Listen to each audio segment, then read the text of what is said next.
Question number 1 2018 mock में क्या आया था, देखिए, what is the 94th term of the following sequence. आपकी 94th टर्म आपसे पूछी है, क्या थी।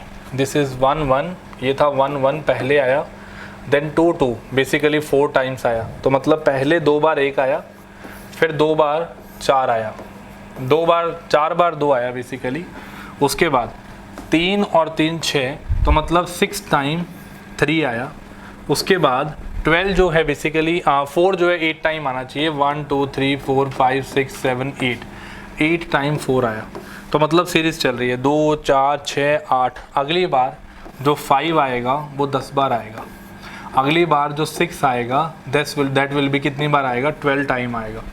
उसके बाद अगर आप आगे चलोगे तो उसके बाद हमारा जो 7 आएगा दैट विल बी कितनी बार आएगा बच्चे, वो आएगा हमारा आपके पास 14 टाइम। उसके बाद जो हमारा 16 आएगा that will be in 8 time 16 आएगा, 16 टाइम्स 8 आएगा।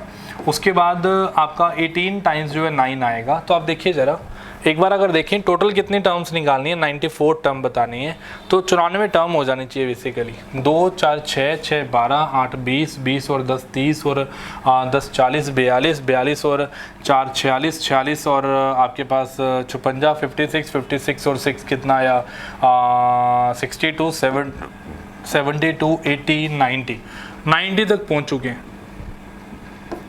अब आएगा 10 10 10 10 10 कितनी बार 20 तक 20 टाइम, तो मतलब 90 तक तो ऑलरेडी यहाँ तक आ गए थे। तो 94th टर्म अगर देखेंगे तो वो 10 ही आएगी। 94th टर्म क्या आने वाली है, 10 ही आने वाली है। So what will be the answer, answer will B 10। Answer हमारा क्या आएगा, 10 आएगा। सो दिस इज द आंसर, ये हमारा आंसर होगा।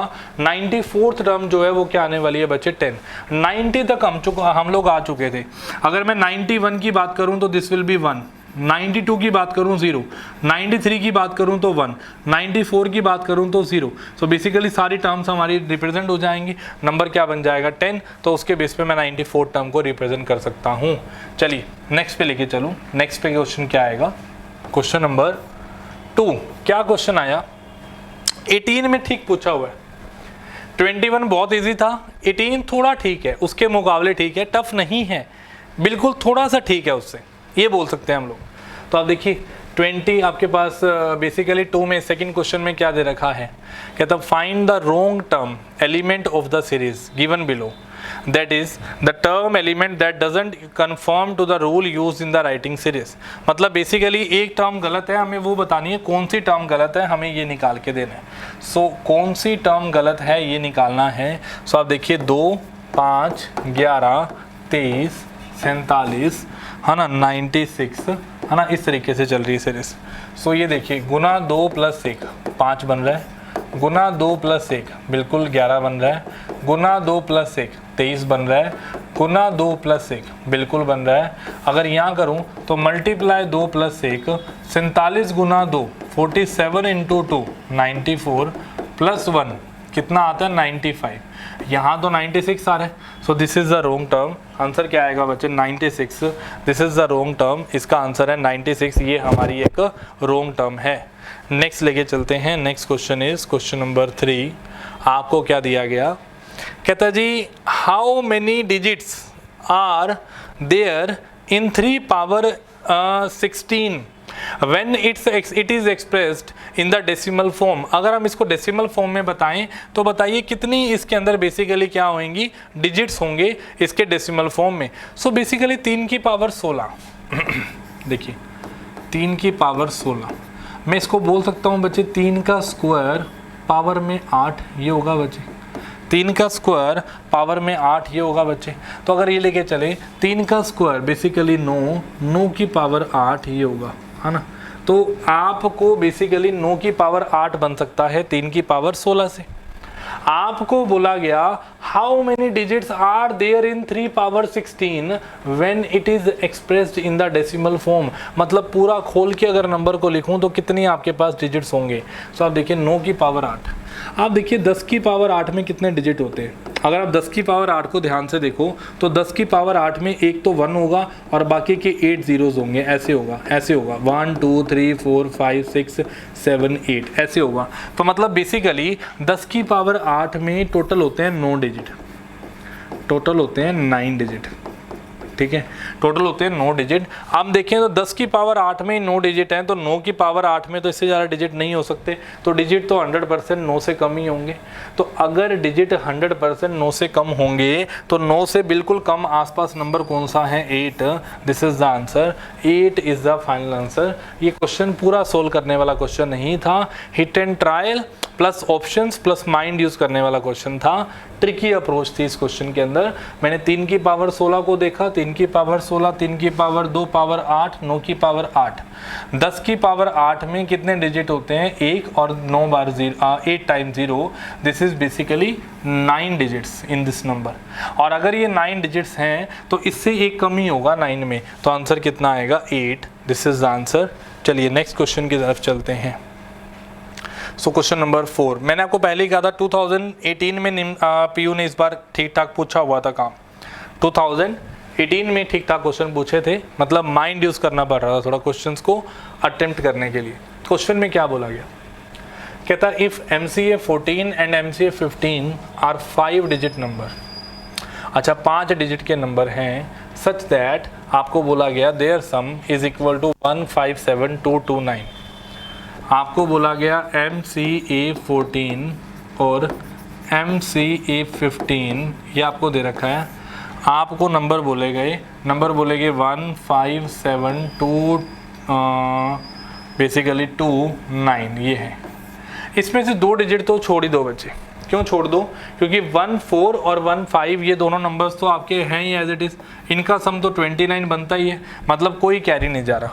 अब अगर देखा जाए तो बेसिकली MCA और MCA इनको ऐड कर क्या बन रहा है? बेसिकली 1572 ये बन रहा है। लो जी, अब अगर ये बन रहा है तो आप देखिए ज़रा, मुझे इतना पता है कि MCA 2 बार ऐड हो रहा है, तो कोई इवन नंबर ही है जो 2 बार ऐड होके, तो क्योंकि ओड होगा तो वो भी इवन ही बन जाएगा, तो कोई ओड नंबर अगर ऐड करो तो भी इवन आना चाहिए। कोई ना कोई नंबर ऐसा पक्का होगा जो कैरी को शो कर रहा होगा, तभी ये 7 यहाँ आ रहा है।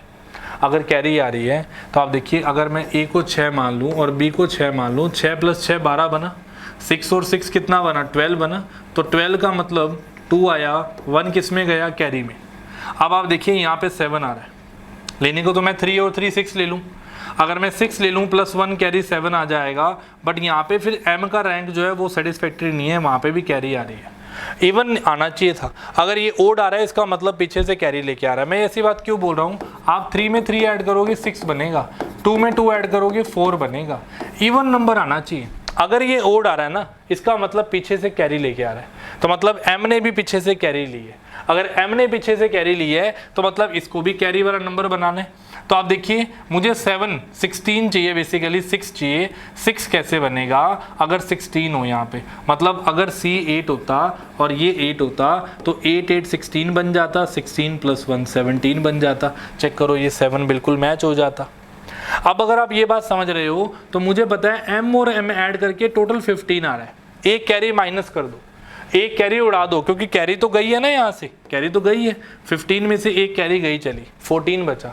14 2 पार्ट में डिवाइड कर दो तो मतलब M 7 होगा, 7 7 14 + 1 15, सो M will be 7 + 7 14 + 1 15। This is the number 1572, 1572, this is the number. आप देखिए, आप बोलेंगे M हमारा कितना आएगा? M हमारा 7 आएगा, M हमारा 7 आएगा, C हमारा 8 आएगा और A हमारा 6 आएगा। तो 7 8 और 6 इनका सम पूछा है आपसे, M + C + A। 7 8 15, 15 और 6 21, सम कितना आया? 21। D B option, this is the answer. ये आंसर होगा, B option is the final answer we have. इसका आंसर बी ऑप्शन आएगा। चलिए नेक्स्ट क्वेश्चन पे चलते हैं। Question number 5 is basically, question number 5 is क्या है? अच्छा, फिर से एक क्वेश्चन ठीक क्वेश्चन पूछा हुआ था इसमें, ये क्वेश्चन भी ठीक पूछा था। कहता if the product of 3 consecutive positive integers is equal to their sum, then what would be the sum of their squares. उनकी स्क्वायर्स का सम बताइए। ऐसा भाई मैथ्स में ना एक ही जगह पॉसिबल है। क्या कब पॉसिबल है? जब कहता जी 3 कंसेक्यूटिव पॉजिटिव इंटीजर, मतलब एक x, एक x + 1 और एक x + 2, इनका सम इनकी मल्टीप्लिकेशन के इक्वल हो जाए। ऐसा सिर्फ एक केस में पॉसिबल होता है, 1, 2 और 3 इनमें ही पॉसिबल है। आप चेक करिए, 1 गुना 2 गुना 3 बराबर 1 प्लस 2 प्लस 3, क्या ये बराबर आ रहा है? बिल्कुल आ रहा है। 1 प्लस 2 प्लस 3 बिल्कुल इक्वल आ रहा है। 1 मल्टीप्लाई 2 मल्टीप्लाई 3 इसके इक्वल आ रहा है। तो बेसिकली ये तो बिल्कुल मैच कर रहे हैं। अगर मैच कर रहे हैं तो बेसिकली 1, 2 और 3 है। तो 1, 2 और 3 है तो बेसिकली 1 का स्क्वायर 1 होगा, 2 का स्क्वायर 4 होगा, 3 का स्क्वायर 9 होगा। अगर आप सम लेंगे तो 9, 4, 13, 1, 14, 14। So answer will be B option. Answer क्या आएगा? बी ऑप्शन आएगा। आपको मैंने बोला एक ही नंबर है जो इस कंडीशन को फॉलो कर रहा है। कौन सा? 1, 2, 3। 1 प्लस 2 प्लस 3 भी 6 होता है। 1 इंटू 2 इंटू 3 भी 6 होता है। तो वो नंबर क्या बन के आया? बेसिकली सीरीज बन गई। उसने पूछा इनके स्क्वायर का सम बताइए, तो 1 square plus 2 square plus 3 square. 1 का स्क्वायर 1, 2 का स्क्वायर 4, 3 का स्क्वायर 9, ऐड किया, आंसर निकल आया। चलिए let's move on to the next question. Question number 6। ये क्वेश्चन भी ठीक ठाक पूछा था। This question belongs to algebra. ये एल्जेब्रा को बिलोंग करता है क्वेश्चन। क्वेश्चन में है क्या वो देखिए, p plus 1/q is equal to 1। I will substitute values here. p plus 1/q is equal to 1। ये तब बन सकता है जब मैं अगर मान लीजिए q p को 2 ले लूँ। अब 2 अगर ले लिया तो q की वैल्यू को तो -1 होना पड़ेगा। अगर ये -1 होगी तभी ये 2 -1 कितना बन के आएगा? 1। तो पहली कंडीशन सेटिस्फाई हो रही है। सेकेंड कंडीशन है कि q plus 1/r is equal to 1।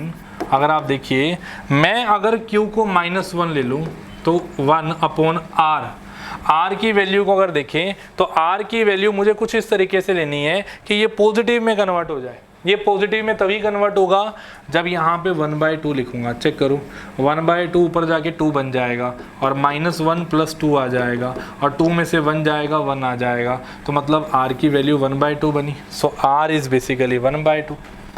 r is basically 1/2। सो आपसे पूछा p क्यू r का मतलब बताइए, मल्टीप्लिकेशन क्या होगा?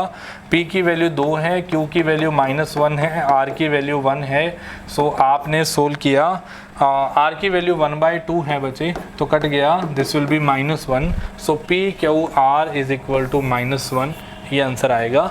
This is the option A, this is the answer, ये हमारा आंसर है। अब लेवल आया तब आपको दिखा कि हम लोग कुछ कर रहे हैं।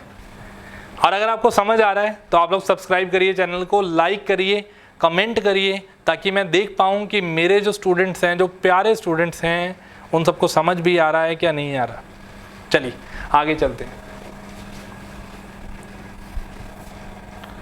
क्वेश्चन नंबर 7 बेसिकली क्या दे रखा है आपको? क्वेश्चन में दे रखा था 42 इज बेसिकली 26। तो बेसिकली 4 और 2, अच्छा 26 लिखा हुआ है। तो इसको मैं ऐसे बोल सकता हूँ कि 4 और 2 को डिवाइड लगाया, 4/2 किया तो 2 आया, और 4 और 2 6 आया। 7 और 1 7 और 1 7/1 7 आया।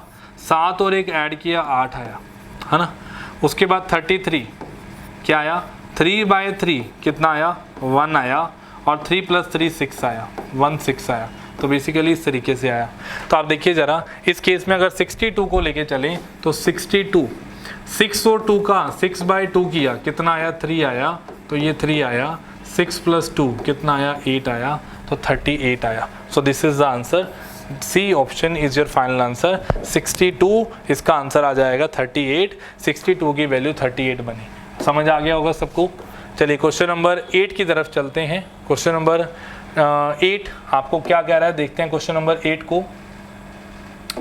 क्वेश्चन नंबर 8 में आपको दे रखा है the dimensions of a floor are 18 × 24, 18/24 की डायमेंशन है। What is the smallest number of identical square tiles that will pave the entire floor without the need to break any tile. अब ऐसे question में जहाँ पे सेम अरेंजमेंट करने की बात आ जाती है, तब आप लोगों ने क्वेश्चन में हमेशा HCF निकालना होता है। तब आप क्वेश्चन में हमेशा क्या निकालेंगे? HCF निकालेंगे। So in this case you will find out HCF of किसका? HCF 18 और 24 का HCF। अच्छा HCF क्या होगा बच्चे इसका? HCF 6 होगा। HCF 6 होगा, हाईएस्ट कॉमन फैक्टर 6 होगा। तो एक टाइल की जो डायमेंशन बनती है वो 6 बनती है। तो आप टोटल रूम का एरिया देखिए, 18/24 का रूम का एरिया आया, लेंथ इंटू ब्रेड्थ 18 इंटू 24, एक टाइल की लेंथ भी 6 है और ब्रेड्थ भी 6 है, तो टोटल नंबर ऑफ टाइल्स आ जाएंगे। मैंने क्या किया, मैंने टोटल एरिया ऑफ रूम को, टोटल एरिया ऑफ रूम को या स्पेस को डिवाइड कर दिया total area of one tile. तो बेसिकली मेरे पास क्या आ गई, नंबर ऑफ टाइल आ गई। So total area of room divide by total area of one tile अगर मैंने किया तो 18 गुना 24 बटा 6 गुना 6 अगर किया तो ये कट गया बच्चे 3 पर, ये कट गया बच्चे 4 पर, 3 गुना 4 12। सो दिस इज आंसर 12। तो आप बोलेंगे 12 टाइल्स लगानी पड़ेंगी और ब्रेकेज भी कुछ नहीं होगी, एज इट इज फिटिंग हो जाएगी। चलिए नेक्स्ट पे चलते हैं, क्वेश्चन नंबर 9। अब आपको क्वेश्चन में क्या बोला गया, वैलिड इनवैलिड आर्ग्यूमेंट्स हैं बच्चे। ये क्वेश्चन नंबर 9 में आपको बोल रहा है if R is on the right of L and L is on the left of K। अच्छा, R जो है राइट ऑफ L पे है, L जो है लेफ्ट ऑफ K पे है। अच्छा K के लेफ्ट में है ये बेसिकली, ठीक है। Then what can you say about the following statement. K is on the right of L, K right of L पे है। अच्छा, x की स्टेटमेंट है, y कह रहा है k is on the right of r, y कह रहा है जी k राइट पे r के है, और l कह रहा है जी k लेफ्ट पे है, k राइट पे है l के।